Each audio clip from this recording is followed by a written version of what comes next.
Hello everybody and welcome to our webinar today on Scaling Up Sustainable Cooling for All. This is a jointly hosted event between Ashden and Bloomberg New Energy Finance. Next slide please. So my name is Emma Coker and I am part of the Bloomberg New Energy Finance team. We are the primary research arm of Bloomberg and we focus more broadly on the energy transition. Next slide, thanks. I sit specifically in our heating and cooling team, and it's my pleasure to be hosting this event today with the support from Ashden and Bloomberg Philanthropies. Next slide, thanks. So why are we here and talking about cooling? Here is just a few snippets of some of the news that has come out in 2020 about how the climate is not only getting hotter, but it's also getting more variable. And that, of course, is causing problems. But it is not only just climate that is increasing the demand for cooling. Growing populations, rising incomes, and decreasing technology prices are all putting pressure on cooling demand. And now these articles hint at this being a global problem, but it is not just global. It is global, but it is increasingly going to be seen in developing countries and manifested in places which may not have the resources to be able to mitigate these effects. Next slide, thanks. So it's hot and it's getting hotter. What can you do about it? Here are a few of the cooling technologies available today that you can use. Of course, this list isn't exhaustive, but I thought I would start with the first couple that are obviously the most commonly used: air conditioners and fans. Both of these rely on electricity. And I'm going to go into air conditioning in a minute. But first, a couple of the more innovative ones that we're seeing more and more: district cooling, where you effectively use a network of pipes to transfer around cold water to either many buildings or many homes; and passive cooling, where you take a look more at the design of buildings and try and mitigate cooling demand before it's needed. So if we focus on air conditioning, what we have done at BloombergNEF is take a look at global demand progressing. Next slide, thanks. So what you can see here is this is based on kind of consumer expectations as well as the other factors I mentioned earlier. There's going to be a massive growth in air conditioning demand up until 2050, especially in the likes of China, India, and Indonesia. And now this is just from the demand side. What kind of happens when, if this many people adopt air conditioners? So we wanted to test out a bit about the effects of this. Next slide, thanks. If you look specifically at power demand, what this translates to is 3 times more power demand being needed on the grid. So it's a pretty significant jump in terms of power capacity. If we want to make sure that's sustainable, specifically tied to air conditioning and the use of fans, what we need to do is make sure what is powering the grid is renewable. Next slide, thanks. And so this is part of our new energy outlook, which effectively looks at how renewable technologies could develop up until 2050. And so as you can see, solar and wind and renewable technologies start playing a bigger and bigger role, which is great.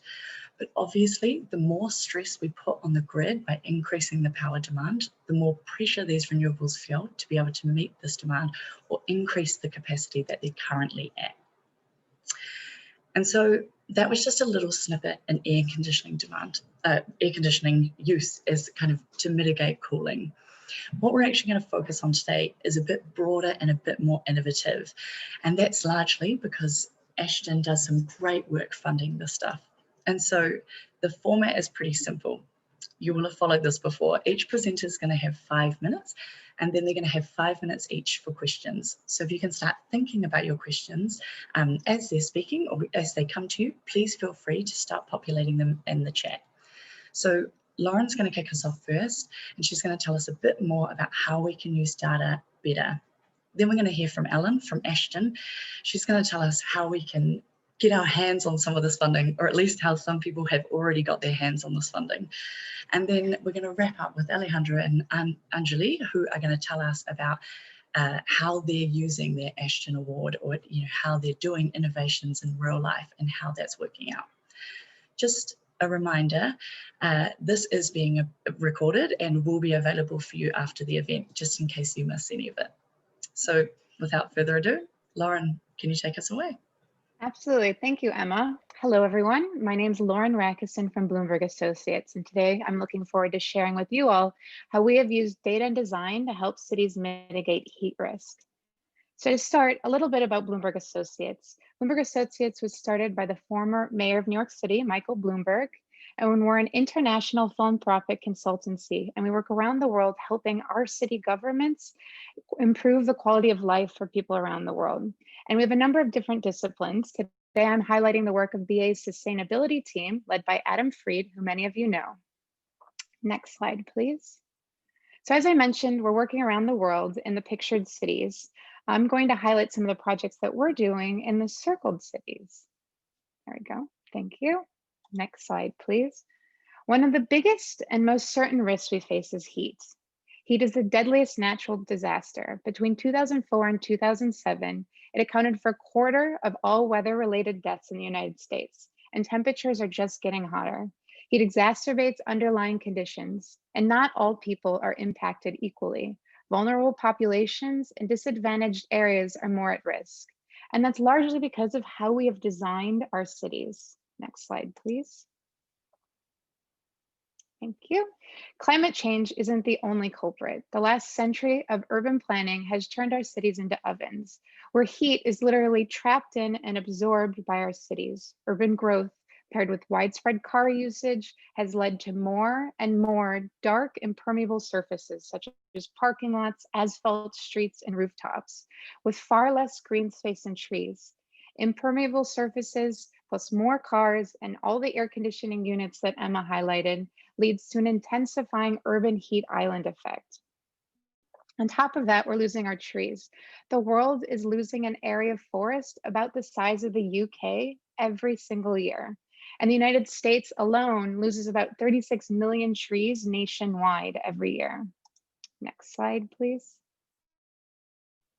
Thanks. So what can we do? We can design our cities differently and use a targeted data approach for interventions and start to prioritize cooling design elements that include shading, street trees, shading structures, green, plantings, parks, vertical gardens, materials, cool roofs, building facades, and cool pavements, and water features like fountains, sprinklers, and porous pavement. Layering these design elements with data and analysis will ensure the most strategic and targeted deployment of interventions, especially given the finite resources and budgets our cities have. Next slide, please. So moving to Paris, in partnership with Bloomberg Philanthropies, we worked with the city of Paris to monitor air quality in schools and create urban oases. We developed a mapping tool to identify priority locations for the Urban Oases program, layering various data sets to determine the intersections of vulnerable populations and heat. Next slide. Compared to the current design, the renovated schoolyards or urban oases are expected to generate a 10% decrease in surface temperatures. That's about a 1 to 3 degrees Celsius decrease in daytime air temperatures. Next slide, please. So moving to Milan. In Milan, we're working to prioritize tree planting at social housing sites, targeting the city's most vulnerable residents in the city's hottest areas. We're additionally providing open space improvements to social housing sites with new seating, tables, benches, and play equipment so people can spend more time outdoors in those newly shaded areas. Next slide, please. You can see on the left an inaugural tree planting at one of those sites. Our heat maps in Milan have guided our work in more ways than we could have anticipated. We're using heat maps to inform greening and tree planting throughout the city, to plant trees in areas beyond parks, especially in gray impermeable areas like sidewalks. And that required us to change regulations and the city's internal reporting structure to allow for and maximize tree planting. This ultimately led us to work with the city on their PGT, or comprehensive plan, to make tree planting and greening a cornerstone of Milan's vision for the future. The mayor and city of Milan have completely embraced tree planting and launched a regional campaign to plant 3 million trees throughout the region called Forestami. On the right on the slide, you can see a project that we're calling Punte Verde, where we're depaving concrete areas such as this median and greening it with plantings. We're also launching a project to plant trees and greening alongside highway corridors throughout the city. Next slide, please. To help guide this work, we created a lookbook, a sample of the pages on the left, that identifies a menu of design elements to reduce the impact of heat while enhancing outdoor spaces. We also developed research on cool pavements. A sample of the pages are pictured on the right to help mitigate the urban heat island effects. Next slide, please. Most recently, we've started working in London to help the GLA, or Greater London Authority, target its resources to communities with the highest climate risks. And to do that, we had to help define them. And so we created a series of citywide maps overlaying key metrics to identify areas within London that are most exposed to climate impacts with high concentrations of vulnerable populations. This work will help the GLA support initiatives aiming to effectively address climate risk across London, particularly flood and heat risks. Next slide, please. COVID-19 has highlighted the importance of quality public open spaces and cooling in cities, especially for vulnerable residents. And it's also highlighted the current inequities that exist within those. There's no one-size-fits-all solution. So the projects that I highlighted reflect the nuances of the city context, specific priorities and challenges, and varying populations. These projects demonstrate that letting the data lead interventions helps strategically direct finite resources to those who are most impacted, especially to those who are most vulnerable to heat risks. Thank you.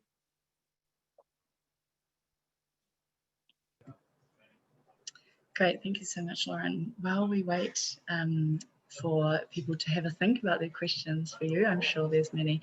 It was a great presentation, thank you.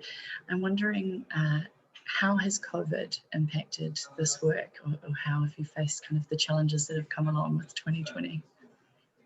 Yeah, absolutely. So a lot of our work has shifted, as I'm sure you can imagine, as a result of COVID, but it's also highlighted how important this work is, and the sense that everyone should really have access within a 10-minute walk to open space and places where they can spend time outdoors, especially as the summer months approached.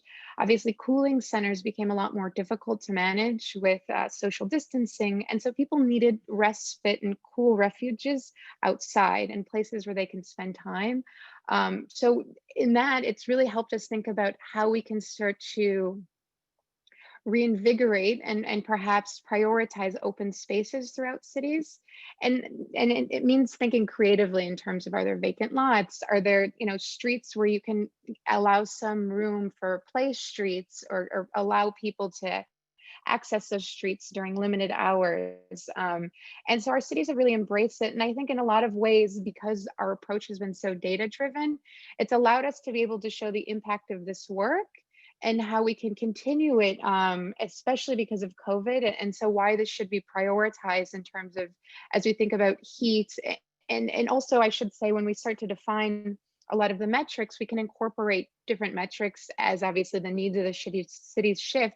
And so public health has increasingly become a metric that we're adding and thinking about within this work, and how to prioritize certain areas.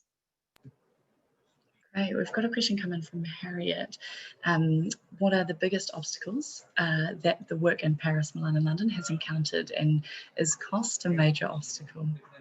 Cost is always an obstacle. It's, so, and I think, again, that's why data is so important, because it allows you to say, look, you're already, in the example of existing capital projects, you're going to already do this work. So why not tear up the permeable paving and allow for, like the picture that I pointed out with the median. If you're going to do road work, why not allow for greening and tree planting, so that you're able to leverage existing budget lines and capital projects that are happening, and at the same time be able to provide those additional benefits in terms of air quality, mitigating heat, and obviously making cities someplace that people want to spend more time outside and enjoy, and that are more beautiful and obviously the economic development benefits. But I think to that question specifically, and especially before COVID, a lot of it was changing the ethos in terms of understanding the importance of allocating funding to specifically greening and tree planting. And I think COVID has really allowed cities to see how important that work is, and to embrace it much more. Awesome, thank you so much. We've got a few more questions actually, but I'd like to, if I can, save them until the end for the kind of more formal Q&A. I'm just conscious that it would be great to move on to the rest, but thank you so much, Lauren. Thank you. Thanks, everyone. Cool, so I'd like to invite Ellen to come forward if she can, please. Tell us a bit more about Ashden and how we can get our hands on some of this funding. Hi Emma, thank you so much, and thanks Lauren for a fascinating overview of your work as well. I have a few minutes now to tell you about what Ashden is doing in cooling, in particular our awards and our recently launched Fair Cooling Fund. So for those not familiar with Ashden's work, we are an NGO based in London. We support on the ground climate innovation in the UK and globally. And we're best known for the Ashden Awards, which finds and champions brilliant innovators. And we then work with them to scale up their impact and to inspire others. Next slide, please. So for the last 2 years, cooling has been a major strand of our work.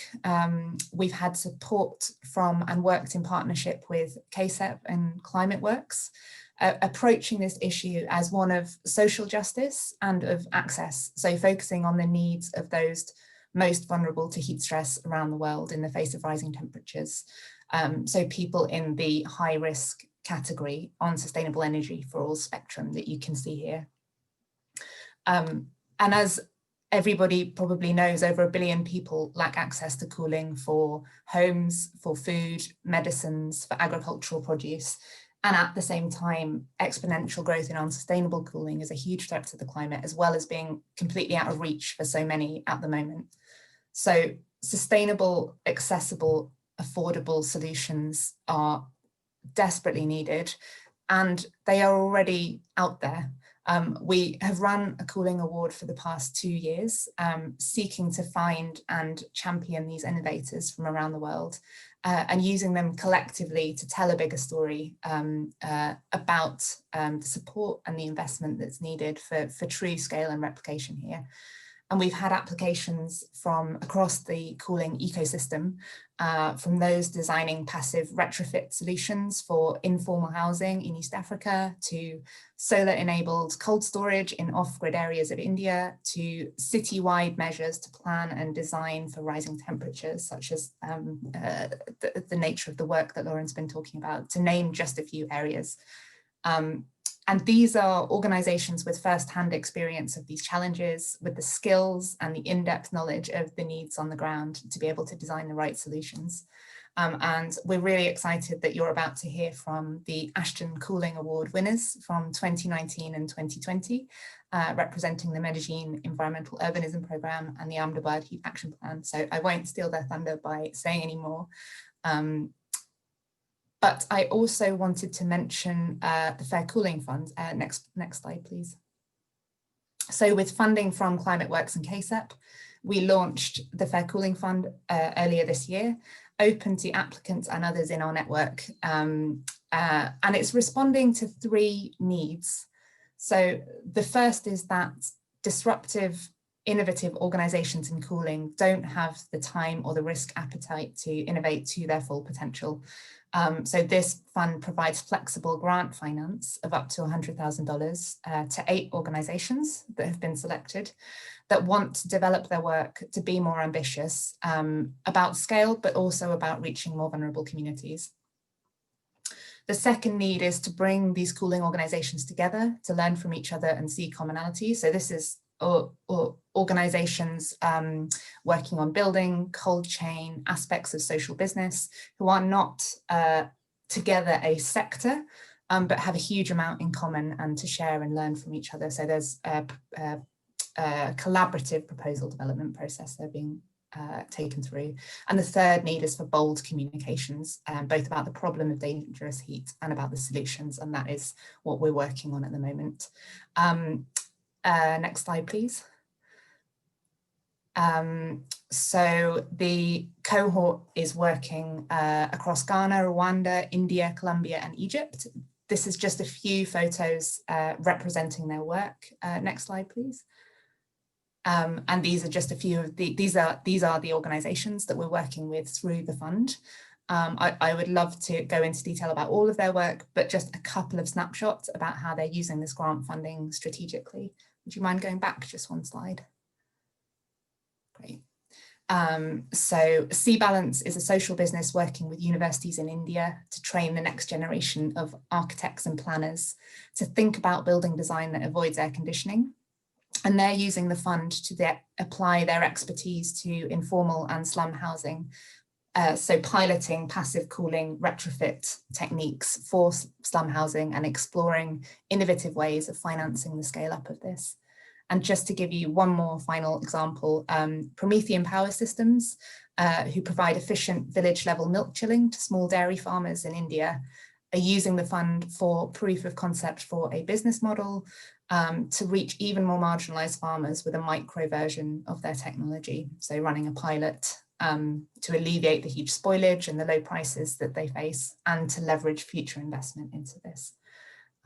So I'll pause there, but we would love to talk to anyone interested in cooling innovators and the case for investing in cooling. And these are my details, but I'm sure this will all be circulated after the webinar as well. So thank you very much, and back to Emma.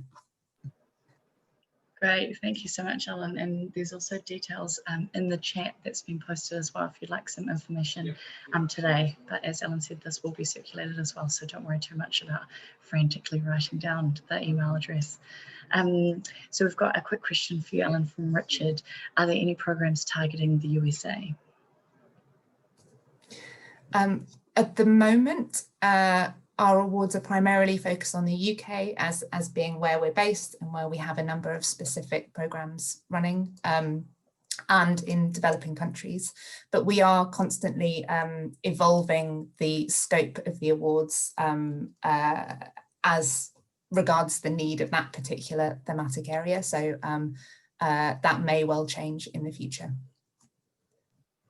Great, it sounds like, Richard, keep an eye out. Definitely don't ignore these details. So without further ado, we're going to move to the award winners now to hear about the innovations that they've been doing. So Anjali, do you want to take the floor? Certainly. Thank you so much. Thanks so much for having us here. I'm Anjali Jaiswal with NRDC, an international environmental organization that works in the United States, India, and China. Next slide, please. And I'm here today, thank you to Ashden and Bloomberg, to discuss cooling solutions in India. Before, just to set the background a little bit on that, COVID-19, especially this May, revealed again how vulnerable India is to climate change, with extreme weather events, with cyclones. And today in India, especially New Delhi, air pollution is a growing threat, and the air pollution has started. So the people, especially vulnerable communities, are inundated by climate impacts, and COVID-19 is just making that worse. So to show a little bit here about why cooling matters in India, it's really a triple threat. We started this project with extreme heat, seeing rising temperatures and deadly threats, especially in the city of Ahmedabad, which I will talk about as well. Second slide. Oh, it looks like the graphic didn't come out completely, Lucy, here, but we can send it around the deck. No, I'm sorry. Previous slide, Lucy. That middle deck didn't turn out right. Yes.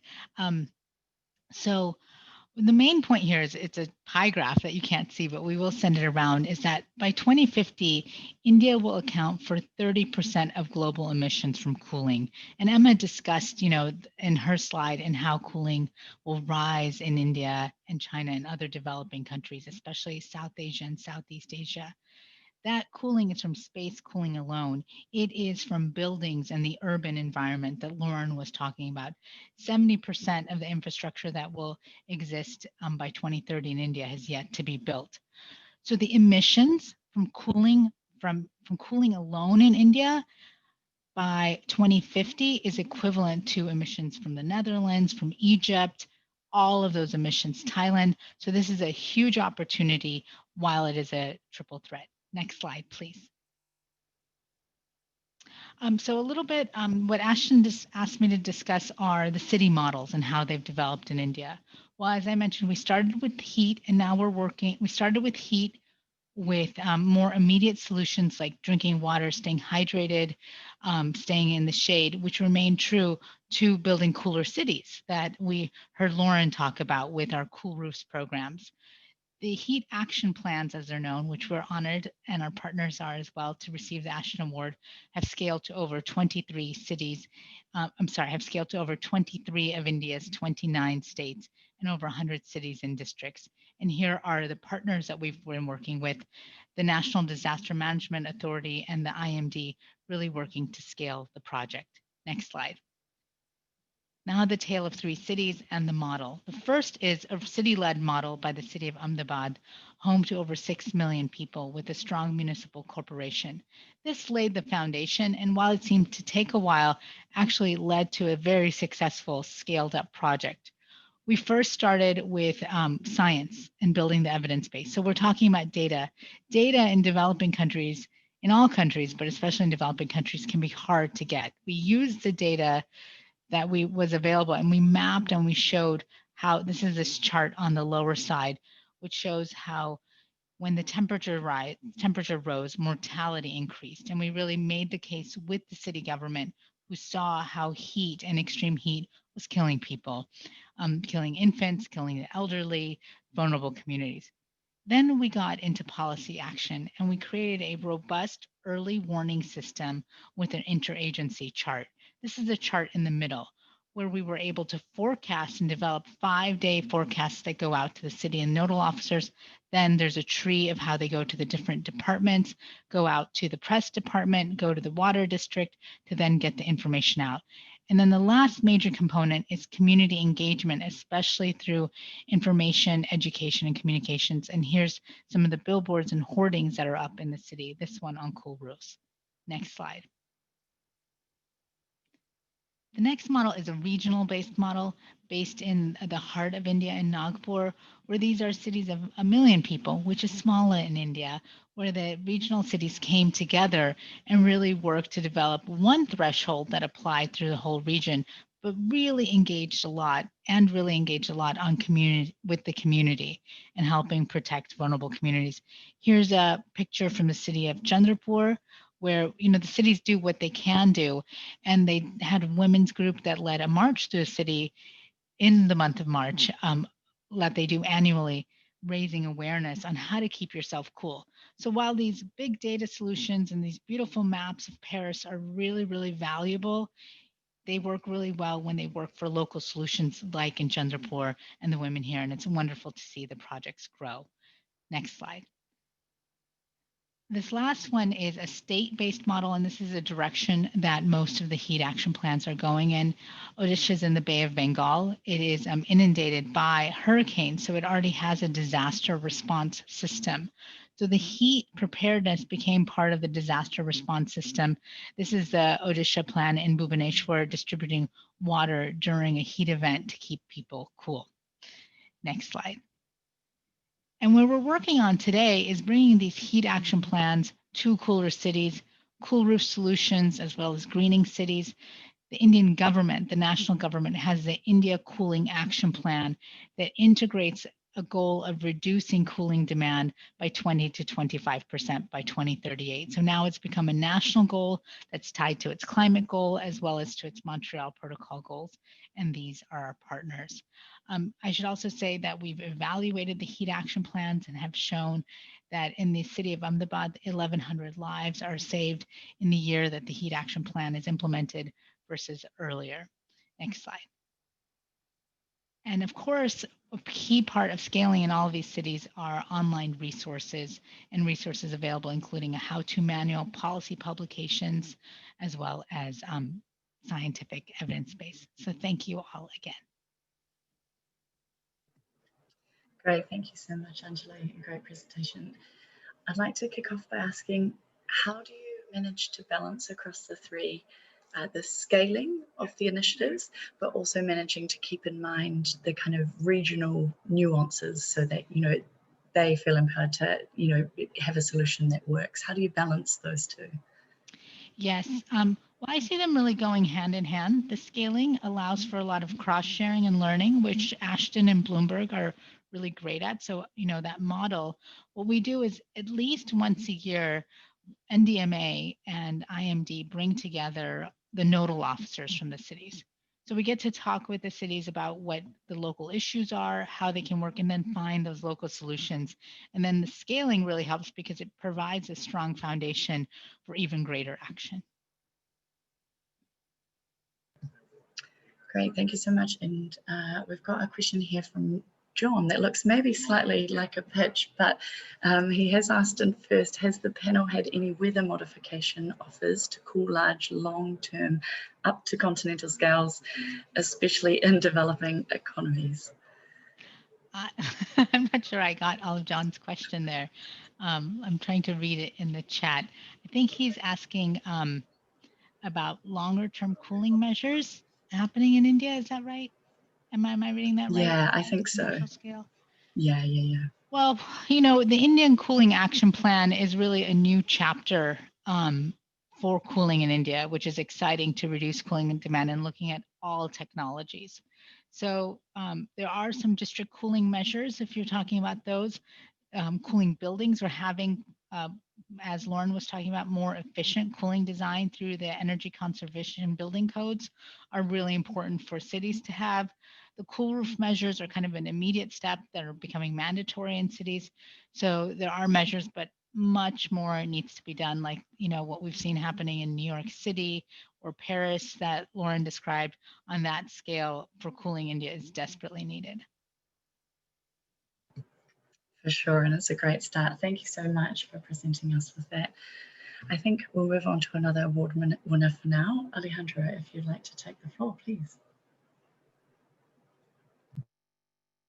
Hi everyone, greetings from Medellín, Colombia, and many thanks to Ashden and Bloomberg for this invitation.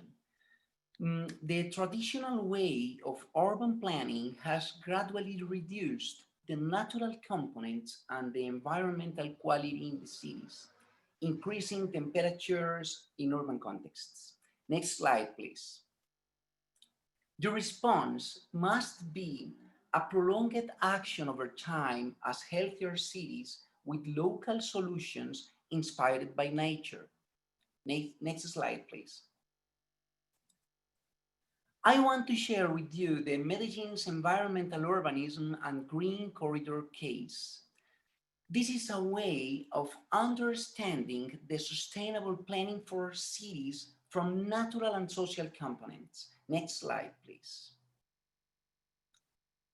We have considered the city as an urban ecosystem, as a response to unplanned growth processes, conditions of public health, inequity, lack of employment and opportunities, and environmental quality. Next slide, please. A sustainable occupation and growth model of the city has been proposed from the natural, cultural, and social conditions in Medellin. Next slide, please.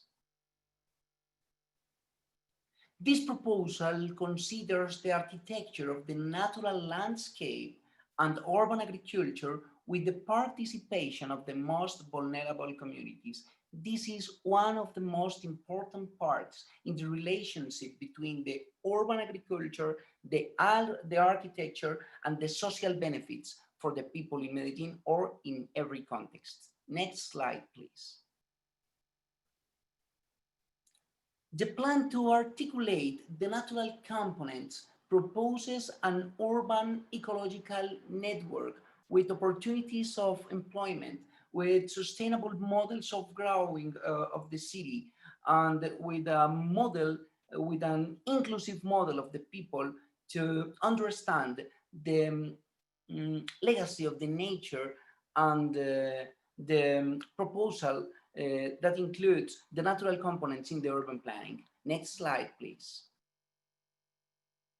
An intervention in more than 100 city parks has integrated them with pedestrian priority and non-motorized mobility.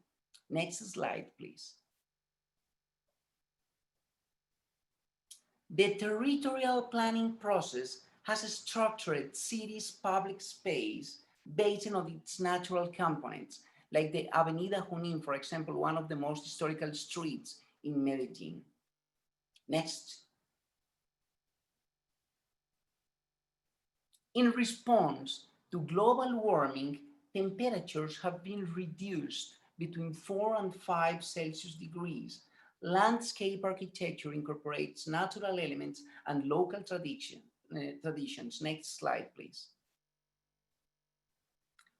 This is the study of the temperature reductions in the city. Below you can find the reduction of temperatures in some streets in Medellín after the natural plan or after the model of planning the city in a sustainable way. Next slide, please. The planting of new trees and gardens with local species configures the public space, absorbs polluting particles, and produces more oxygen while improving environmental and social quality standards. Next slide, please. Encouraging the practice of agriculture in urban and rural settings with the most vulnerable communities increases sustainable useful areas, improves environmental quality, and generates new jobs in the production of basic necessities. Next slide, please. Planning the city based on natural components and working with our communities has allowed us to achieve temperature reduction in urban areas and social development with education and employment processes. Next slide, please. The sustainable urban planning are just a step towards the construction of healthy environments and the improvement of the quality of life of our society. That's it. Thank you very much. Thank you so much, and it looks incredible. I'm interested in the 4 to 5 degrees. It sounds like you've made a huge difference. But we also have a question here from Alan. What is the potential for this to be replicated in other cities in Colombia or beyond Colombia? Yes, I think so. I think that it's possible, but we have to study another context, context, social context, geographical contexts, economical context, and cultural context, for example. The project can be implemented by the people in their neighborhoods, for example, like a sustainable model of local development in different cities. This is, for me, one of the most important things of this project. It can be replicable in another context, but we have to take care, obviously, from the tradition or with the traditions, with cultural situation, and with the geographical conditions of the cities. This project can be too a government program inspired from official sectors, for example, with the participation of the private enterprises and the society, like we made that here in Medellín. Can be too a simultaneous research implemented from the academia for the professional education for the future generations of architects, for example, or urban planners or engineers. But at the end, if we can, or if we could replicate this project in another cities, we have to study the geographical conditions, the cultural conditions, and the social traditions of every context.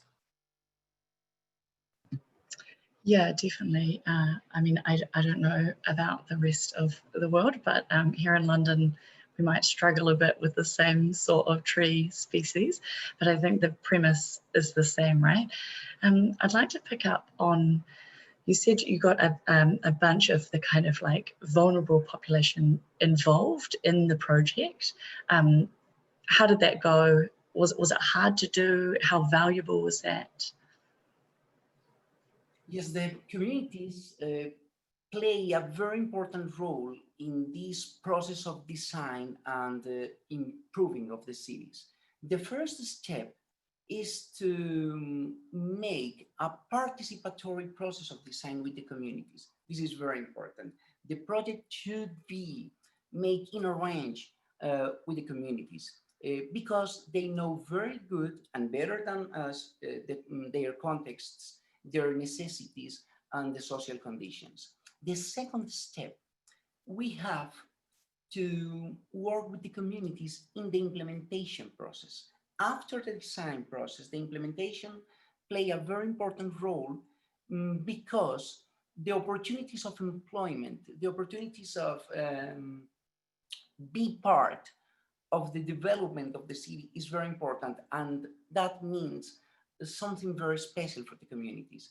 The third step is to take care of the urban environmental development of the cities. That means that the communities can preserve unemployment over time with the care of the natural elements. And the fourth step is the divulgation between the communities, obviously, from the academia, for example, and from the official sector of the results of the process of environmental urbanism in every context, in every neighborhood, and in every city.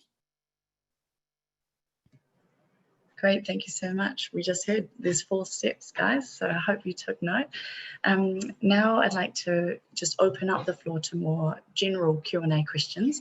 So if you have questions for any of the presenters or kind of more broadly, please feel free to populate them in the chat. I know we missed a couple, so I'd like to just pull some back from earlier on that we didn't quite have time for. So one was for Lauren, and I'll aim it at Lauren first, but I think this, if you'd like to answer this as well, please feel free. So Adam asked, what type of social data are you using to target your work in cities? So that's a great question, Adam. And I think it really depends on what we're trying to do with the data. In the sense, is it a very specific intervention in terms of heat? And so we're using the social data to understand the needs and obviously the issues and challenges. But I would say generally speaking, there's a few that we use. Access to green space. Are there certain deficiencies in terms of people don't have access to it? Income deprivation. The work that I mentioned in London, we were looking at social renters, so obviously people that live in public housing or that have had some sort of, and I think also it's important too when we're looking specifically at heat to understand the building types in terms of when were they made, do they have air conditioning, depending again on what that intervention might be. Something else that we were doing in London was looking at foreign born. As a proxy to understand, say, if there's a heat alert in English, are the populations that are in that area going to understand those alerts?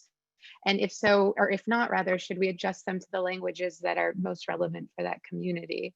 And then I think age comes up a lot in terms of if you have elderly populations, obviously they have certain vulnerabilities to heat. We also use children a lot in terms of understanding what age groups are in a specific area. So those are just a few to generally to name some of the social indicators that we use. But again, it really depends on the project at hand and where we're at in terms of the urban context and populations. Great, that's really useful. Thanks, Lauren. We've got a question here for Ellen. I'm not surprised. Someone's asking about how they can find out more about the fund. So we obviously will provide links for that as well, but they're specifically interested in knowing how developed should their technology be to apply for it. So kind of what's the range of projects you look at? Yeah, that's a great question. And I think we will certainly circulate details after the webinar. Well, with the Ashden Awards, as with the fund, we are looking at work that is happening, that is being implemented on the ground, already having impact, as well as work that has the potential to be replicated or to scale. That's our baseline. And I guess innovation is what encompasses everything that we do. So that's the kind of baseline criteria that we assess everything against. In addition to that, social justice and the way people fit into environment and into ecosystems is also central to our kind of lens. So we are looking at the way in which initiatives are encouraging greater inclusivity, greater participation, looking at resilience within communities more broadly, and the role that climate solutions and cooling solutions can play in being constructive around that. So that's kind of the lens that we apply. With regard to the Fair Cooling Fund specifically, we are some way through the process now, i.e. we've selected the initial cohort who we will be working with and funding over the next year as part of that. But it is our strategic objective to do this again. We would love to. We don't have any concrete plans at the moment, but we will certainly be communicating about that in the future and those sorts of opportunities. So if you are interested either in future awards or potential future scale programs, I'd encourage you just to get in touch. We'd love to hear from you. Great, thank you so much, Ellen. Now I've got one here that I think would be great to address to kind of both Anjali and Alejandro. Maybe Anjali first. How hard was it to work across silos to implement your heat interventions? So did you have to figure out a new way of working with, you know, different organizations, or how did you get people together? Yeah. It was hard. It is hard. I think one thing that really helped motivate city officials was the science and the evidence. We could show that in the month of May 2010, 800 people died in 1 week alone. And there's one really moving story about the Shardaben hospital that supports the slum community, the largest slum community in Ahmedabad, where they saw a huge rise in infant baby deaths because the neonate ward was on the top floor with a black roof and creating a brick oven where babies died. So that helped break down the silos and move people. And once you got the municipal, India can be very hierarchical, like a lot of places. Once you got the municipal commissioner, mayor support, or the leadership support, that can change. The second, which now we have a very good relationship, but which was hard initially, was the Indian Meteorological Department that at the time had a 2-day forecast and didn't really see, like, why do they need to have a longer lead time so cities can prepare a 5-day forecast? Through the Ahmedabad pilot, we showed that, and then IMD changed to have a 5-day forecast go out to 100 cities initially, and now 300 cities covering all the states in India. So you can break down those silos. I think data and relationship building, showing the evidence base, make a big difference.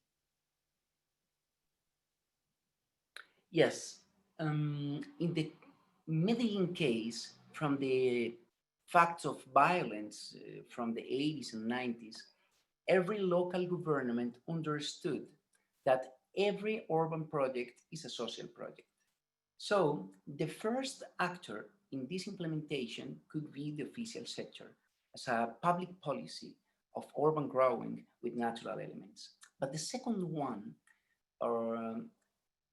is the people, The people is the most important actor in that process, because in their neighborhoods, in their contexts, they can improve their selves with natural elements, bring new opportunities and understanding a new model of life. And the third one is the private sector and the academia.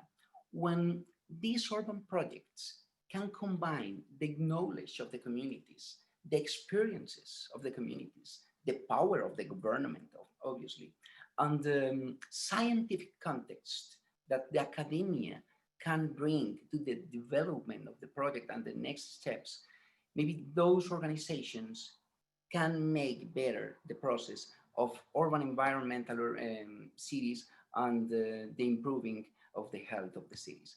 If we can scale this project, we can make public policies to understand the value of the process with natural elements in every city in Colombia to scale this project in another context and in other cities in Colombia and in Latin America. Awesome, thank you so much, both of you. I'm going to pivot a little bit back to Lauren. We've got a question on data again. how do we value the kind of non-quantifiable benefits of these kind of initiatives, or how do we put data behind some of the stuff? Yeah, so to just kind of start a little bit more broadly in terms of that question, and it's a really good question because it's somewhat tricky, is I think cities don't realize sometimes the wealth of data that they already have. And I worked in government, so I can tell you from experience, the left hand doesn't always talk to the right hand in terms of different departments are very siloed. And so I think the first step is really bringing those departments together around a certain goal or initiative, and to start sharing data, because you'll find a lot more there than you expected. And I think even then more than the departments themselves realize. And so once it's centralized and shared, you're able to get a much more fuller picture of different opportunities and challenges within a city. And so it becomes a lot easier in terms of the long term of a project, and obviously working on more projects because you start to see a narrative. And so I think that in part answers that question, in that you're starting to get more data than you had realized, and it starts to paint a fuller picture. But I also think it's starting to, at the onset of a project, starting to think through metrics in terms of how are you quantifying this project? What are the impacts that you're looking for? And so how can you start teasing those out so that you can start measuring them during the duration of the project, so that you can start to quantify maybe perhaps the stickier things that you hadn't thought about. But it definitely does take some creativity in terms of thinking about the data in different ways and understanding what you can measure. Another way that you can do it that's not necessarily quantifiable is having surveys in terms of, once a certain intervention is in place, speaking to the communities who are using it and saying, do you like it? How would you improve this the next time around? Is this a pilot that you'd support in the future? And you'd get some really rich answers in terms of the users always know the product best. And so that's really revealing within itself as well. Great, yes, definitely. You don't want to force evaluation on anyone when it's your measures, not theirs. And I know, Anjali, you have also done a bunch of evaluation on the kind of heat action plan. How do you find that process? Again, is it you've tried to make the measures fit the project, and how has that gone? Yes, so the evaluation has, there aren't many evaluations of heat action plans in these types of studies. So I encourage that for all of us to do that, because that really helps show the credibility of the work, especially with human subjects. It can be quite challenging.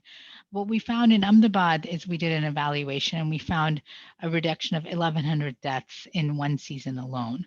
So, when you scale that across India, and we think that's a conservative number, the medical officers there tell me certainly that they've seen a huge reduction in mortality and people dying. Getting to morbidity, heat illness, and like these cofactors with COVID and others that we might be seeing are harder to see yet. And I also wanted to underscore Lauren's point about community surveys.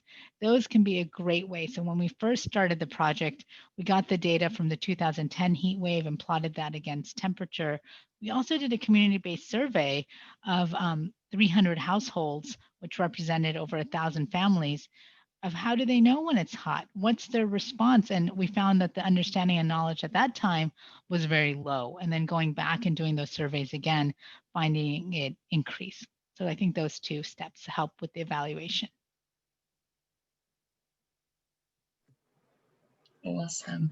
And Alejandro, I know you quoted some impressive statistics in yours.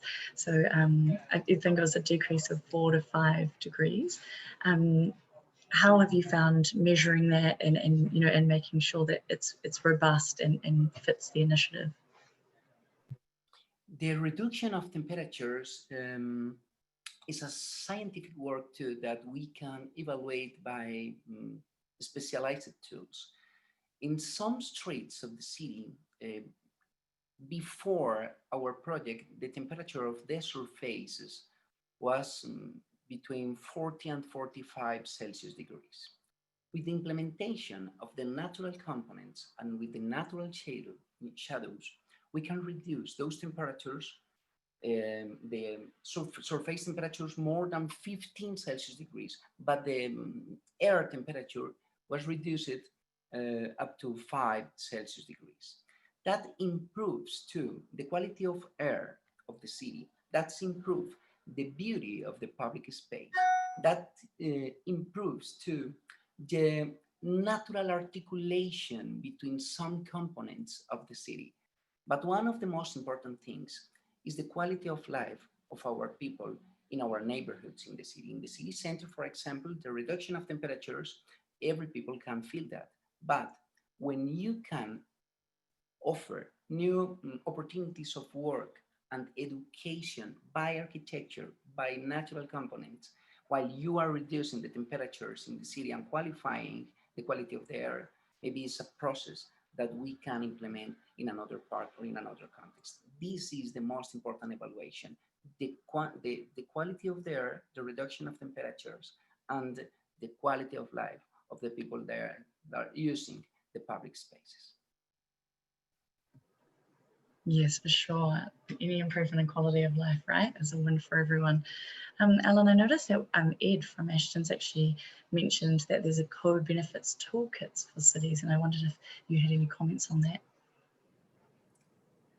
Yeah, absolutely. So this is something that has been developed by my colleagues whose work focuses on UK cities primarily, and working with local authorities to help them know about and be able to implement climate solutions that exist already, and that you know, there are plenty of amazing examples of from amongst the Ashden alumni.